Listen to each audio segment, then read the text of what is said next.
उसे इस खतीर इनाम से कोई दिलचस्पी नहीं है? मैंने ताज्जुब से पूछा। वो इसे 1000 गुना बड़े इनाम पर भी थूक देगी, वीरा फखरिया लहजम बोली। मैं उसके साथ मिलकर कुछ वक्त गुजारना चाहती थी, लेकिन उसने सख्ती से मेरी ये तजवीज़ रद्द कर दी। उसका ख्याल है कि मौजूदा हालात में मेरा उससे मिलना मेरी सलामती के लिए खतरनाक साबित हो सकता है। इसी वजह से तुम अपने दिल की सारी भड़ास इस फोन पर निकाल रही थी। मजबूरी थी। वो क्वींस डिस्ट्रिक्ट के वस्ती इलाके में रहती है, जो यहां से ज्यादा दूर नहीं है। तुम न्यूयॉर्क के बेशतर इलाकों का जिक्र इतनी रवानी से कर जाती हो कि मेरे ज़हन में सब कुछ गड़मड़ होकर रह जाता है। सिर्फ मैनहट्टन के बारे में जो छोटी मोटी बातें ज़हन नशीन हो सकी हैं मेरे। उसने मुस्कुराकर सिगरेट सुलगाई, फिर बोली, न्यूयॉर्क की 5 बोरो या डिस्ट्रिक्ट है। इनमें मैनहट्टन सबसे अहम है, क्योंकि तमाम तिजारती और मालियाती मराकज़ मैनहट्टन के जनूबी और वस्ती हिस्से में मरकूज हैं। दूसरी बोरो स्टेशन नामी जजीरे पर मुश्तमिल है। मैनहट्टन के मशरिक में दरियाए मशरिक के इस पार न्यूयॉर्क की 3 रहायशी बोरोज ब्रॉन्क्स, क्वींस और ब्रुकलिन वाक़े हैं। ये न्यूयॉर्क का मुख्तसर 3 तारुफ है। हमारा होटल मैनहट्टन में है और वो क्वींस में रहती है। मैंने सबक याद करने के अंदाज में थोड़ा फिर पूछा, वो भी ब्लैक डैड की तरह तुमसे दूर रहना चाहती है? जेनी को इस दोगले कुत्ते से मिलाकर तुम ज्यादती कर रहे हो। वो अपने दरवाजे पर हर वक्त मुझे खुश आमदीद कहेगी। मैं चाहूं तो इसी वक्त उसके घर जा सकती हूँ। वो रिंग्स में काम करती है। इसाक घंटी उसका बास है। एहतियात का तकाजा यही है कि मैं इससे दूर रहूं। रिंग्स या इसाक के धंधों के बारे में वो क्या जानती है? कुछ भी नहीं। उसके हाथ साफ हैं। वो 3 साल से रिंग्स में काम कर रही है। इस दौरान में इसाक घंटी हमेशा एक ज़हीन और पूरे एतमाद सरबराह साबित हुआ है। वो रिंग्स के सीधे सादे कारोबारी मामलात के सिवा कुछ नहीं जानती। उसे यह तक नहीं मालूम कि इसाक डेविड स्टार से ताल्लुक रखता है। बहुत मासूम बच्ची है। डेविड स्टार्स का नाम भी उसके लिए अजनबी रहा होगा। डेविड स्टार्स के बारे में उसकी मालूमात अखबारी इतलाआत और मज़ामीन तक महदूद हैं, जिनमें उसे एक मालदार और कौम परस्त निजी तंजीम के तौर पर पेश किया जाता है। जैनी को इसाक की रहायशगाह का इल्म जरूर होगा, मैंने पूरी उम्मीद लहजे में कहा। जैनी दफ्तरी मामलात दफ्तर ही में निपटाने की आदी है। मैं उसे अच्छी तरह खंगाल चुकी हूँ। वो इसाक घंटी के कमीनगाह के बारे में कुछ नहीं बता सकी। इसका मतलब ये हुआ कि हम एक मरतबा फिर बंद गली में जा पहुंचे। वो अपनी सारी अकड़ फू और जारहियत भूल कर मुदाफत करने पर मजबूर हो गए। रिंग्स इनकॉर्पोरेटेड जैसा बड़ा इदारा हमारे सामने है। हम अब भी बहुत कुछ कर सकते हैं। रिंग्स के मशकूक माजी रखने वाले मुलाजमीन गायब हो चुके हैं। खतरात की धुन साफ होने तक इसहाक भी इधर का रुख नहीं करेगा। वहां में जैनी जैसे बेगुनाह मुलाजमीन मिलेंगे। इसाक घंटी को नीचा दिखाने के लिए हम वहां कोई इंतकामी कार्रवाई नहीं कर सकते। तुम ठीक कह रहे हो, वीरा ने बुड़बुड़ाते हुए मेरी तायद की। इसहाक ने राह फरार इख्तियार करके तुम्हारा और अपना अकलौता राबता भी खत्म कर दिया है। फोन पर वो नहीं मिलेगा। उसे असर नो तलाश करना पड़ेगा। मुझे अंदाजा नहीं था कि वो इतना डरपोक साबित होगा। रिंग्स के महफूज दफातर में हम उसका क्या बिगाड़ सकते थे? मैंने मुतासफाना लहजे में कहा। वो भी जानता था कि इसका बाल भी बीका नहीं होगा। तुमने उसके दफ्तर में अपने पहुंचने की कहानी सुनाकर उसका सारा एतमाद खाक में मिला दिया। वहां से गायब होकर वो इस वक्त का इंतजार करेगा जब तुम दोबारा उसके दफ्तर में पहुंचोगे। रात गहरी होने के साथ साथ फसाद ज़दा इलाके के बारे में नशर होने वाली इतलाहत गंभीर होती जा रही थी। 7 मवाद की मुख्तलिफ ज़राए से तस्दीक हो चुकी थी। आग में घिरी हुई अमारात में 1 बैंक, 2 पेट्रोल पंप और 1 शराब खाना शामिल था। हार्लेम के कम अज कम 3 इलाकों में एहतजाज और बदनज़मी के बजाय खुल्लम खुल्ला मुकाबले के अंदाज में जमकर 2 तरफा मुकाबला हो रहा था। मुताहरिब ग्रोहों की शिनाख्त का कोई जरिया नहीं था। मुहासरे में लिए जाने वालों के बारे में मिली जुली अफवाहें काबिले एतबार नहीं थी। वीरा ने आखिरी बार वो तफसील सुनने के बाद टेलीविजन बंद कर दिया और बोली, सुबह के अखबारात इस बारे में अंदर की कुछ कहानियां जरूर छापेंगे। इनमें और कुछ हो या ना हो, ब्लैक डैड का हवाला जरूर होगा। ये सुबह की बात है, इसमें अभी पूरी रात पड़ी है। ये सोचो कि हम जैनी से क्या काम ले सकते हैं। इस वक्त वही हमारे किसी काम आ सकती है।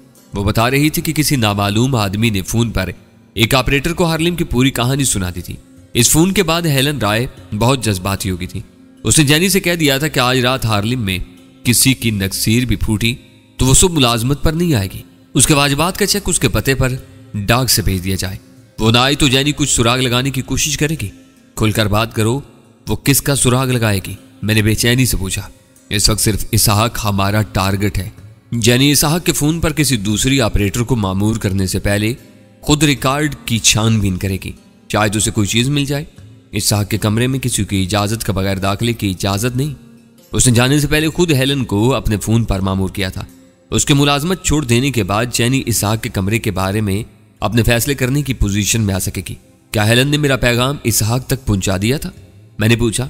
हाँ, दफ्तरी औकात खत्म होने से पहले उसका फोन आया था। मुकम्मल पैगाम सुनकर उसने जिस बरहमी का मुजाहरा किया, उसके बाद हेलन उसे यह ना बता सकी कि वो बातें पूरे दफ्तर में फैल चुकी हैं। वीरा के लिए वो सब बातें ज्यादा अहम नहीं थी, वो इन्हें अपने दिल में लिए बैठी थी। मैंने उसे पै दर पै सवालात का एक तवील सिलसिला शुरू किया तो बहुत सी बातें सामने आती चली गई। ये और बात है कि इनमें इसहाक का कोई सुराग नहीं था। दिल खुशकुन उम्मीदें ही उम्मीदें थीं, और इसहाक का सुराग को देने के बाद वो उम्मीदें भी मेरे लिए बहुत अहम थी। जैनी से वीरा के जरिए मिलने वाली मालूमात में एक अहम नुक्ता यह था कि रिंग्स इनकॉर्पोरेटेड के पेंटागन, CIA और फेडरल रिजर्व जैसे अहम तरीन वफाकी इदारों के साथ तवील मुद्दत के मुआहदे मौजूद थे, जिनके तहत रिंग्स इनको कीमती दहातें, बेशकीमत हथियार, एटमी आलात और नकदी वगैरह अमेरिका भर में एक से दूसरे मकाम तक पहुंचाने के लिए अपने ट्रांसपोर्ट समेत हिफाजती खिदमात फराम करती थी। रिंग्स इन मुआहिदों से आइजक बेल के असर रसूख का अंदाजा हो सकता था। यह सामने की बात थी कि रिंग्स के बेशतर मुलाजमीन अपनी कंपनी की पसे पर्दा मसरूफियात से कितने ही बेखबर क्यों ना हो, अमेरिकी हुकूमत इन सरगर्मियों की पूरी पुष्ट पनाही करती थी। खाने के दरमियान बातों का सिलसिला चलता रहा। शिकमपुरी से फारिग होकर वीरा ने मुझे कराची फोन करने के लिए टोका। मैं खुद भी इस राब्ते के लिए फिक्रमंद था। मैं कमरे से चल दिया। होटल के फुटपाथ के नुक्कड़ वाला फोन बूथ में पहले भी इस्तेमाल कर चुका था, वो इस वक्त भी खाली पड़ा हुआ था। मैनहट्टन के इस इलाके में मुकम्मल अमन व अमान था, मगर वहां से चंद मील शुमाल में आइजक बेल के आदमी आग और खून की होली खेल रहे थे। मुझे यकीन था कि मैनहट्टन की किसी भी हाई राइज बिल्डिंग की ऊपरी मंजिल से हार्ली में भड़कते हुए शोले साफ देखे जा सकते होंगे। फोन का सिलसिला मिलने पर रिसीवर गजाला ने उठाया। उसकी हेलो पुरजोश थी। सुबह खैर, क्या हाल चाल है तुम्हारे? सुना है बहुत सेवा करवा रही हो अपनी। मैं बहुत उदास हूं, ये सब मेरा ध्यान रखते हैं, मगर मैं हर वक्त आपकी कमी महसूस करती हूँ। वापस कब आ रहे हैं आप? मैं दिन गिन गिन कर गुजार रही हूँ। वीरा का इंतकाम और मेरा मिशन कुछ वक्त लेगा। तुम इत्मीनान रखो माय डार्लिंग, मैं जरूरत से ज्यादा यहाँ नहीं रुकूंगा। यहाँ की भाग दौड़ और खुद गर्जियों से मुझे उकताहट होने लगी है। वीरा आपके साथ है, वैसी खुद गर्ज नहीं है, क्या आप भी वो अलग रह रही है? वीरा के जिक्र पर गजाला की आवाज में हल्का सा रकाबत आमेज तजस्सुस उभरा। अभी तक हम एक ही होटल में रह रहे हैं। आखिरी लम्हात पर झूठ बोलने का इरादा तर्क करके मैंने मोहतात अल्फाज में जवाब दिया, पता नहीं कब हमें अलग होना पड़ जाए। इसके साथ एक होटल में रहना ज्यादा मुश्किल नहीं है, लेकिन एक कमरे में रहकर वो आपको इम्तिहानों में डालती रहेगी। गजाला के जवाबी तबसरे ने मेरी पेशानी अर्कालूद कर दी। गनीमत यह था कि मेरे मोहतात अल्फाज से उसने वही नतीजा अखज़ किया था जो मैं चाह रहा था। तुम इसकी फिक्र ना करो, मैं उसकी रग रग से वाकिफ हूं। तुम अपना ख्याल रखो और मेरी कामयाबी के लिए दुआ करो। बाहर निकला हूं तो अब सुरखरू होकर ही लौटूंगा। मैं हर वक्त आपके लिए दुआएं मांगती रहती हूँ। आपकी आवाज सुनकर इस वक्त मैं आसमान पर उड़ रही हूँ। क्या आप मुझे रोज फोन नहीं कर सकते? उसकी आवाज से खुशी फूटी पड़ रही थी। कोशिश मेरी भी यही होती है, मगर मजबूरियां आड़े आ जाती हैं। इस वक्त भी एक वीरान बूझ से तुमको फोन कर रहा हूँ। मैं नहीं चाहता कि होटल में किसी को पाकिस्तान से मेरे गैर रवाफत का इल्म हो। इंकिशाफ मेरे लिए संगीन खतरात पैदा कर सकता है। खुदा आपको हिफ्ज़ व अमान में रखे। अव्वल खान आ गए हैं, इनसे बात कर लें। अव्वल खान हमेशा और हर हाल में पुरुम्मीद और पुरजोश रहने वाला शख्स था। तवील रफाकत में मैंने उससे एक दो बार ही मायूस देखा था, वरना वो फौजी इस्तिलाह के मुताबिक हमेशा हाई मोराल में रहने का आदी था। इस वक्त भी उसने घन गरज के साथ गुफ्तगू की इब्तिदा की थी। इसकी दानिस्त में कराची के हालात बज़ाहिर एतदाल पर थे।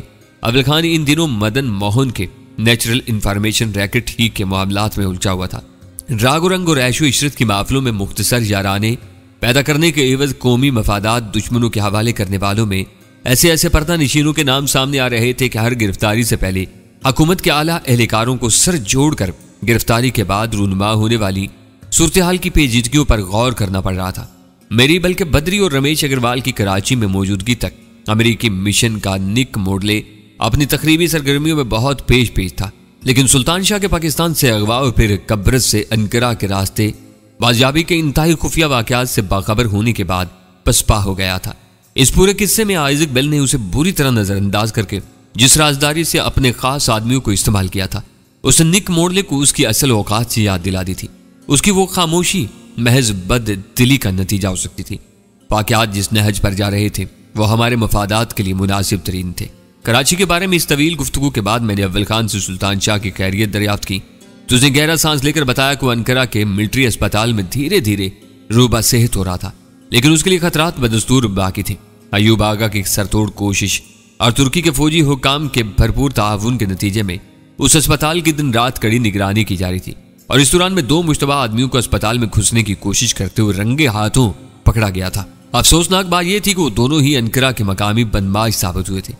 इनमें एक के कब्जे से बेआवाज रिवाल्वर बरामद हुआ था, दूसरे के पास एक कसरी और असर जहर से भरी हुई ऐसी सुरीन थी जो शिकारी या हैवानी माहिरीन दूर से फेंक कर खतरनाक दरिंदों को बेहोश करने के लिए इस्तेमाल करते हैं। दूर से फेंकी जाने वाली सुरीन की सुई जिस्म में पवस्त होते ही झटके के जोर में सुरिंज का स्याल शिकार के जिस्म में उतार कर अपना काम शुरू कर देती है। वो खबर आइजक वेल की धमकी के ऐन मुताबिक थी। मुश्किल यह थी कि मिलिट्री अस्पताल के एक मरीज के खिलाफ कातलाना अजाइम का एतराफ करने के बावजूद दोनों तुर्क इस गैर मुल्की के बारे में कोई काबिल जिक्र बात नहीं बता सके थे, जिसने इन्हें फोन पर इस काम के लिए आमादा करके नहायत राजदाराना तौर पर तयशुदा रकम के लिफाफे पहुंचाए थे। हर तरफ से नाकामियों के जख्म खाने के बाद अब आइजक वेल सुल्तान शाह के खून का प्यासा हो चुका है। उसके लिए गैर मामूली खबर गिरी जरूरी हो गई है। मैंने पुरतशवीश लहजे में कहा, इन दोनों मुश्तबा अफराद की गिरफ्तारी तुर्क हुकाम की गहरी दिलचस्पी का सबूत है। अंकारा में इसकी हिफाजत के लिए अब तक गैर मामूली इंतजामात किए जा चुके होंगे। कोशिश करो कि अब उसे जल्द अज जल्द कराची मुंतकिल कर दिया जाए। मैंने मशवरा दिया। जब तक उसके मुआलिज उसे सफर के काबिल करार नहीं देते कुछ नहीं किया जा सकता। जरा मदन मोहन वाला ऊंट किसी करवट बैठ जाए तो मैं खुद एक दिन के लिए अंकारा जाने का इरादा कर रहा हूं। अगर उसकी हालत भी बेहतर हुई तो मैं अपनी जिम्मेदारी पर उसे कराची ले आऊंगा। अपने घर और अपनी मिट्टी की बात और ही होती है। अपनों के दरमियान लौटाने का एहसास ही सुल्तान शाह की तबीयत तेजी से बहाल करने के लिए काफी होगा। हल्की सी हंसी के साथ उसकी आवाज आई, घर घर ही होता है। काफी देर तबादला ख्याल करने के बाद मैंने रिसीवर को हुक पर लटका दिया। फोन कार्ड जेब में डालकर मैं बूथ के दरवाजे की तरफ पलटा तो लम्हा भर के लिए मेरे कदम जमीन में गड़ कर रह गए। बूथ के करीब फुटपाथ पर एक जसीम और सेहतमंद सफेद फार्म दोनों हाथ बगलों में दबाए खड़ा था और मेरी तरफ दिख रहा था। उसकी आंखों में खबासत न झलक रही होती तो मैं ये समझकर उसे नजरअंदाज कर देता कि वो वहां खड़ा मेरी काल खत्म होने का इंतजार कर रहा होगा। वैसे भी इस वक्त तक न्यूयॉर्क की बेशतर खराबियां स्याफामों के हवाले से मेरे सामने आई थी, लेकिन इसकी ललकारती हुई हरी सानंद नजरों ने मेरे ज़हन में फौरन ही खतरे की घंटी बजा दी। मैंने बूथ का दरवाजा खोलकर निकलने से पहले आसपास का जायजा लिया। वहां दूर दूर तक कोई मुतनफ्फिस नजर नहीं आ रहा था। मैं वापसी का इरादा तर्क करके बूथ ही में रुका रहता तो मेरे खौफजदगी का अंदाजा लगाकर शेर हो सकता था। वो जबरदस्ती बूथ में घुसने की कोशिश कर सकता था या फिर शीशा तोड़कर मुझे जख्मी कर सकता था। सबसे बड़ी खराबी यह थी कि मैं गैर मुसल्ला था। महज फोन करने के लिए नीचे आते हुए जेब में हथियार डालने की जरूरत मैंने महसूस नहीं की थी। मैंने तनबा तकदीर होकर फोन बूथ का दरवाजा खोला। वो जसीम अमरीकी एक लंबा डग लेकर मेरे करीब आया। उसके दोनों हाथ बगलों से बरामद हुए और उसका दाहिना हाथ मेरी पसलियों से जा लगा। उसके हाथ में दबे हुए किसी छोटे रिवाल्वर की आहनी नाल का दबाव इसके हाथ के लम्ब से ज्यादा संगीन था।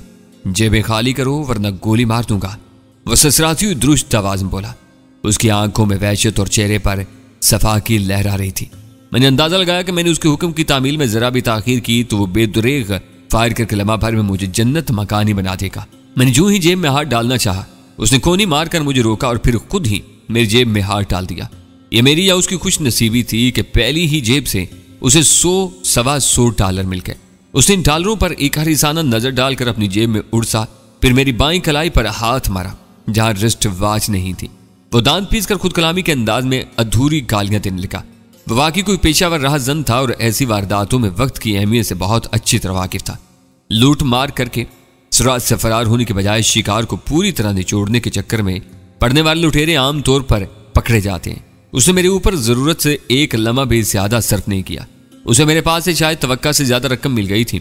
रिस्ट वॉच हाथ न आने पर उसने रिवाल्वर की नाल से मुझे जोर से पीछे धक्का दिया और दांत पीस कर हज़ियानी लहजे में बोला, मेरा पीछा करने की कोशिश मत करना वरना मैं तुम्हें गोली मार दूंगा। वो उसकी गोरा शाही जाहिलाना अंग्रेजी थी जिसमें अल्फाज के आखिरी हिस्से उसके हल्की में अटक गए थे, मगर मैंने उसके एक एक लफ्ज को अच्छी तरह समझ लिया।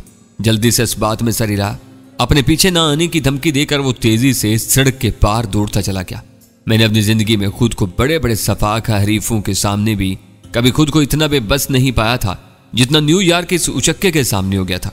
नकदी और कीमती अशिया की तलाश में राहगीरों को तशद्दुद का निशाना बनाने वाले ऐसे मुजरमों के रद्द अमल के बारे में कभी कोई पेशगोई नहीं की जा सकती। कभी वो अपने शिकार के जारहाना तेवर देखते हुए दुम दबाकर खाली हाथ भाग खड़े होते हैं और कभी कंगाल शिकार के कब्जे से कुछ न मिलने पर उसे गोली तक मार देते हैं। मैं सोच भी नहीं सकता था कि न्यूयॉर्क जैसे शोरा आफाक और बैनुल अक़वामी शहर के बाजी गैर मुल्कियों को अपने शहर की अच्छी और बड़ी शोहरतों के चीदा चीदा नमूने दिखाने में इतनी उजलत से काम लेते होंगे। दरअसल वो कसूर मेरा ही था। न्यूयॉर्क के रहने वाले और तजर्बेकार सियाह इस वक्त ईरान सड़कों पर कहीं मारे मारे नहीं फिर रहे थे। इन औकात में शहर में लाहक होने वाले खतरात से नवाकिफ और जरूरत से ज्यादा पुरएतमाद गैर मुल्की ही वीरान सड़कों पर बने हुए चूहेदानों में अपनी पसंद का चूहेदान तलाश करते हैं और अंदर कदम रखते ही किसी राजन के हत्थे चढ़ जाते हैं। मेरी जेब खाली हो चुकी थी। अगर बुध से होटल तक के सीधे रास्ते पर मुझे कोई दूसरा उचक्का मिल जाता तो उसे पेश करने के लिए मेरे पास फूटी कोड़ी बल्कि 1 सेंट तक नहीं रह गया था। सिगरेट सुलगाकर मैंने अपनी रफ्तार बढ़ा दी ताकि जल्द अज जल्द होटल की चारदीवारी में पनाह ले सकूं। मैं पेन प्लाजा के करीब पहुंचा तो होटल का एक दरबान बरामदे की सीढ़ियों से फुटपाथ पर उतरकर शायद मेरा ही इंतजार कर रहा था। आप ठीक तो है सर? मेरे करीब पहुंचते ही उसने खलीकाना मुस्कुराहट के साथ सवाल किया। मैंने अपने सर को असबात में जुम्बिश देकर कहा, तुम इस गैर मामूली मिजाज पुरसी का ख्याल कैसे आ गया? मैं देख रहा था बुध की रोशनी में शायद किसी राजन ने आपको रोक लिया था। उसने दांत निकाल कर मुझे आगाह किया, फिर बेतकल्लफी से पूछा, वो कितने पैसे छीन कर ले गया? मुझे गुस्सा आ गया। लाताल्लुकी से पूरा तमाशा देख लेने के बाद वो मेरे ताज़ा जख्म पर नमक पाशी कर रहा था। बड़ी शर्म की बात है, तुम सब कुछ देख और समझ रहे थे लेकिन तुमने जरा भी मुदाखलत नहीं की। सॉरी सर, मैं यहाँ ड्यूटी पर हूँ और बूथ यहाँ से बहुत दूर है। मुझसे ललकारता तो वो आपको नुकसान पहुंचा कर भाग जाता और इल्जाम मेरे सर आ जाता।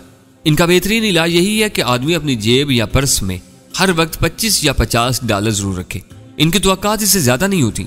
मैं उसके मुंह लगे बगैर इमारत में दाखिल हो गया।